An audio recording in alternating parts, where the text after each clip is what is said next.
नमस्कार दोस्तों, स्वागत है आपके अपने YouTube चैनल दिव्य ज्ञान में। दोस्तों, हम अपने YouTube चैनल पर धार्मिक कथाएं और रहस्यों की वीडियो लेकर आते हैं। यदि आप चैनल पर पहली बार आए हैं तो चैनल को सब्सक्राइब कीजिए, साथ में घंटी को दबाएं जिससे आने वाली वीडियो आपको आसानी से मिले। वीडियो अच्छी लगे तो लाइक करिएगा। तो दोस्तों, वीडियो को बिना देर किए हम शुरू करते हैं। मैं श्री कृष्ण मनुष्य, देवता और समस्त जीव जंतुओं के लिए ये संसार एक रहस्य है। इसकी उत्पत्ति और इसका अंत हमेशा उनके लिए कौतूहल का विषय रहा है, परंतु ये प्राकृतिक और अनादि रहस्य है। वैसे ही मनुष्य के सांसारिक समाज में कुछ ऐसे रहस्य हैं जो उनके बेहतर भविष्य के लिए अच्छे होते हैं। जैसे महिषासुर माँ दुर्गा के विकराल रूप का रहस्य नहीं जानता था और उन्हें एक अबला नारी समझकर उन्हें शक्ति से प्राप्त करना चाहता था। वो ये नहीं जानता था कि उसकी शक्ति माँ दुर्गा के समक्ष शून्य हो जाएगी। पापियों के लिए ये रहस्य अच्छा है, परंतु कभी-कभी ये रहस्य मनुष्य के आपसी स्नेह, विश्वास और रिश्ते को अंततः खत्म कर देता है। जैसे दानवीर कर्ण मां कुंती का ही श्रेष्ठ पुत्र था, परंतु जीवन भर वो सूत पुत्र कहलाता रहा। अगर कुंती ने उसे अपना पुत्र स्वीकार कर लिया होता तो शायद महाभारत का भीषण युद्ध नहीं होता। पांडव और कर्ण के बीच कभी द्वेष भाव उत्पन्न नहीं होता। ठीक वैसे ही एकलव्य अपने गुरु अधिरा के रहस्य को जानना चाहता है, परंतु अधिरा उसके प्रश्नों का उत्तर देने के बजाय उसे घूरते हुए बाहों में भर लेती है। अधिरा के स्पर्श से ही एकलव्य की आंखें बंद हो गईं, परंतु तभी एकलव्य ने खुद को झकझोरा, जैसे वो अधिरा के सम्मोहित कर देने वाली बाहों से अपने आप को दूर करना चाहता हो। उसके चंगुल से दूर होकर एकलव्य ने क्रोधित होकर उसे घुरा और झुंझुलाते हुए कहा, मैं जब भी आपसे आपके बारे में जानना चाहता हूं, आप मुझे स्पर्श क्यों करती हैं? अधिरा ने कोई जवाब नहीं दिया, बल्कि पुनः धीमे धीमे कदमों से उसकी तरफ बढ़ी और एकलव्य उसे अपनी तरफ आता देख पीछे हटने लगा। उसकी आंखों में संदेह के बादल उमड़ रहे थे और उसे लग रहा था जैसे भूखी शेरनी के सामने वो हिरन का बच्चा बनकर फंस गया हो। अधिरा उसके करीब पहुंच चुकी थी। कुछ चंद कदम और वो बढ़ती और एकलव्य फिर उसकी बाहों में होता। एकलव्य उसे अपने हाथों से रोकते हुए बोला, ठीक है, मत बताइए कि आप कौन हैं, परंतु अब मैं और नहीं झेल सकता। मैं जा रहा हूं आपको छोड़कर। और अगले ही पल वो मुड़ा और तेज कदमों से बढ़ते हुए अधिरा से दूर जाने लगा। ऋषि भानुमश की पुत्री हूं मैं। अधिरा की आवाज गूंज उठी। एकलव्य रुका और पलटकर उसने अधिरा को देखा। इन्हीं जंगलों में मेरा जन्म हुआ था। मेरे पिता ऋषि भानुमश शस्त्र विद्या के विख्यात शिक्षक थे। उनसे शिक्षा पाने के लिए सुदूर नगर के राजकुमार भी यहाँ आते थे और शिक्षा संपूर्ण होने पर वापस अपने नगर को लौट जाते थे। आज से 30 वर्ष पहले एक राजकुमार शिक्षा ग्रहण करने के लिए रथ पर सवार होकर मेरे पिता के गुरुकुल में आया। उस राजकुमार का नाम मृत्युंजय था और वो तीर्था नगर का होने वाला राजा था। महल के सुख को त्याग कर वो जंगल तो आया था, परंतु उसके पांव और मन जंगल की मुश्किलों को जीने के लिए तैयार नहीं थे। और एक दिन गुरुकुल के सभी बच्चे नदी के तट पर खेल रहे थे और मेरे पिता मैसार नगर के राजा पुष्प के निमंत्रण पर उनसे मिलने गए थे। और तभी जंगल में तूफान उठा और किसी बच्चे ने मृत्युंजय को नदी की तेज धारा में धकेल दिया। मुझे पिता का आदेश याद था। जाते हुए उन्होंने मुझे कहा था, याद रहे अधिरा, इन बालकों की सुरक्षा तुम्हारे कंधों पर है। सभी बच्चे हंस रहे थे और मृत्युंजय पानी में तैरने का दिखावा कर रहा था। लेकिन तभी तूफान के साथ साथ घनघोर बारिश शुरू हुई। सारे बच्चे गुरुकुल की तरफ भागे और मृत्युंजय का दम नदी में फूलने लगा। अगर मैंने क्षण भर की भी और देरी की होती तो वो पानी के तेज बहाव में बहकर कहीं और चला जाता या मृत्यु को प्राप्त होता। पर मैंने स्वयं की परवाह किए बगैर पानी में छलांग लगा दी और उसे सुरक्षित निकाल लिया। देखते ही देखते हम दोस्त बने और हमारी दोस्ती गहरी हो गई। वर्ष के अंत में गुरुकुल में शास्त्र शिक्षा की प्रतियोगिता रखी गई। राजकुमारों के संग संग मैं भी लक्ष्य के प्रति समर्पित थी और प्रतियोगिता में प्रथम आना चाहती थी। लक्ष्य था उड़ते हुए पंछी को मारे बिना उसे धरती पर लाना। एक के बाद एक राजकुमारों ने उड़ते हुए पंछी पर निशाना साधा, परंतु देखते ही देखते मरे हुए पंछियों का ढेर लग गया। अंत में सिर्फ मैं और राजकुमार मृत्युंजय बचे जिन्हें निशाना लगाना था। परंतु मरे हुए पंछियों को देखकर मृत्युंजय ने निशाना लगाने से मना कर दिया, पर मैंने उड़ते हुए पंछी पर निशाना लगाया। मैंने तीरों की बारिश कर दी, पंछी पर निशाना नहीं लगाया बल्कि उनको आगे बढ़ने से रोका। वो पंछी विवश हुआ नीचे उतरने को, और जैसे ही उसने धरती पर पांव रखे खुशी से पूरा गुरुकुल झूम उठा था। परंतु सबसे ज्यादा खुशी मृत्युंजय के चेहरे पर थी। उसने पास आकर मुझे गौर से देखा और मुझे छुआ। उसके स्पर्श ने मेरे अंदर रक्त की गति बढ़ा दी।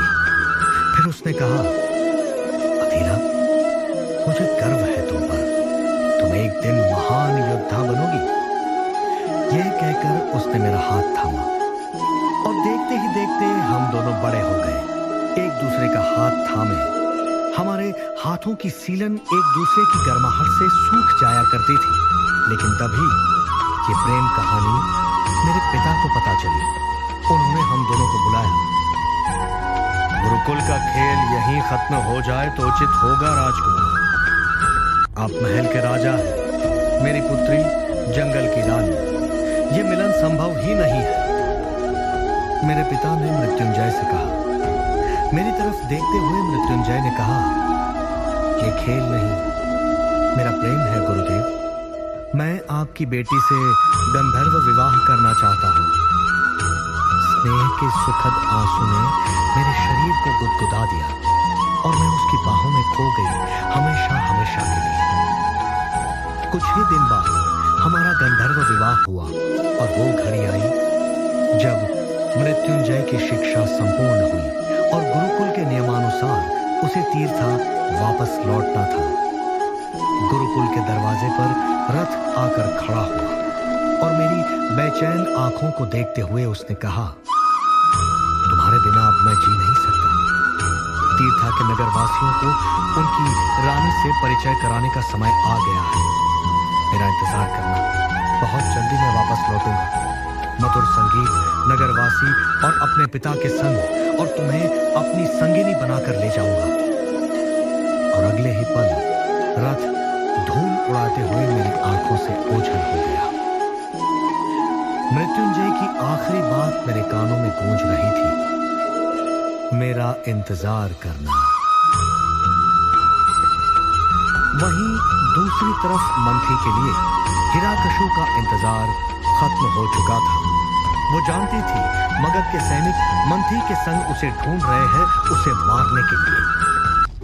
इसलिए जैसे ही मंथी सैनिकों के संग उस झोपड़ी पर पहुंची तो वहां हिरण्यकश्यप को न देखकर वो दंग रह गई। उसने सोचा, कल महाराज जरासंध जनयाचना की सुनवाई करेंगे, हो न हो हिरण्यकश्यप वहां पहुंचने की कोशिश जरूर करेगी। उससे पहले ही उसे खत्म कर देना होगा। सैनिकों की तरफ देखकर धमकी भरे स्वर में उसने कहा, आज रात भर का समय है तुम सभी के पास। अगर वो नहीं मरी तो तुम सब कल मारे जाओगे। मनुष्य अपनी एक गलती को छुपाने के लिए कई और गलतियां करता है, ये सोचकर कि वो अपनी पिछली गलतियों को सुधार लेगा। जैसे मंथी अपने कुकर्मों को छुपाने के लिए एक के बाद एक गलतियां कर रही है और अब तो उसने हद कर दी। जिस भील रानी के महल में रहकर अपना जीवन बिताया, अब उसी को मारने के लिए संकल्पबद्ध है। परंतु मेरी चिंता कुछ और है। मैं ये सोच रहा हूं कि मां हिरण्यकश्यप कल जरासंध के राजभवन तक पहुंचेगी कैसे, और अगर पहुंच भी गई तो जरासंध उनसे कैसा व्यवहार करेगा। वहीं दूसरी तरफ एकलव्य निशब्द होकर अधिरा के प्रेम की कहानी सुन रहा था। उसने पूछा, आगे क्या हुआ? अधिरा ने मुस्कुराते हुए कहा, दिन महीनों में परिवर्तित होते चले गए और महीने सालों में, परंतु मृत्युंजय नहीं आया। मेरे पिता मेरे कंधे पर हाथ रखते हुए मुझे समझाने लगे, वो राजकुमार है, वो नहीं आएगा। परंतु मैं अपने मृत्युंजय को जानती थी। निस्वार्थ भाव से प्रेम किया था मैंने, और उसका मेरे प्रति प्रेम निश्चल था। मैंने पिता की बात को ठुकरा दिया और मन ही मन सोचा, वो किसी परेशानी में होगा, इसीलिए मुझसे मिलने नहीं आ रहा है। मैंने और इंतजार करना उचित नहीं समझा और निकल पड़ी तीर्था के लिए। जब मैं वहां पहुंची तो एक सैनिक ने मेरी मदद की राजकुमार मृत्युंजय तक पहुंचने में। उस समय वो सभा में उपस्थित था। नगर के लोग और उसके मंत्री भी सभा में मौजूद थे।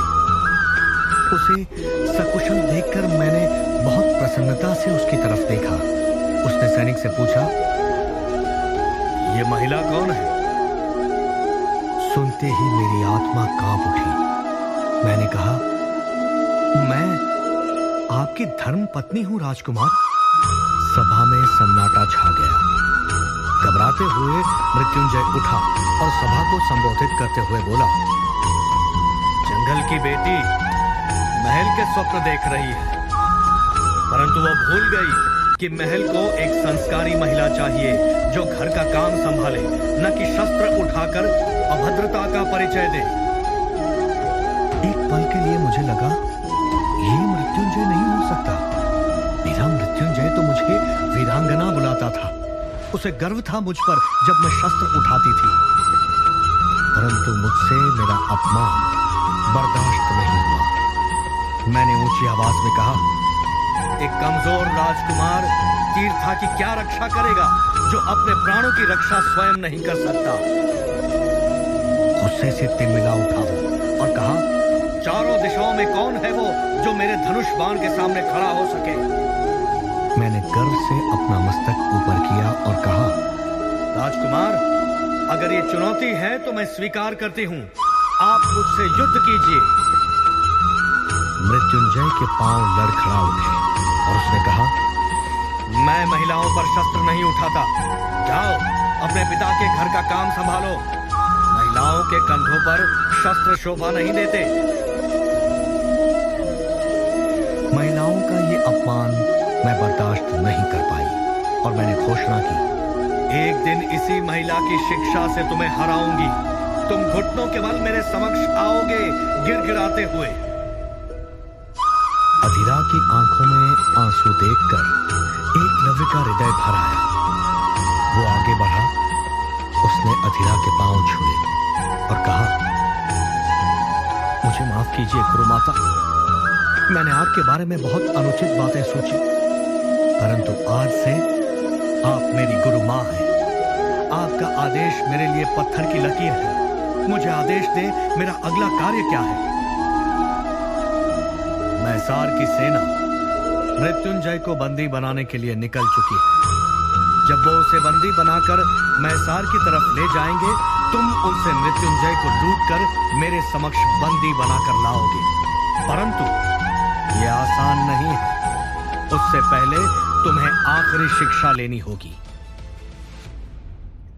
क्या एकलव्य मृत्युंजय को बंदी बना पाएगा?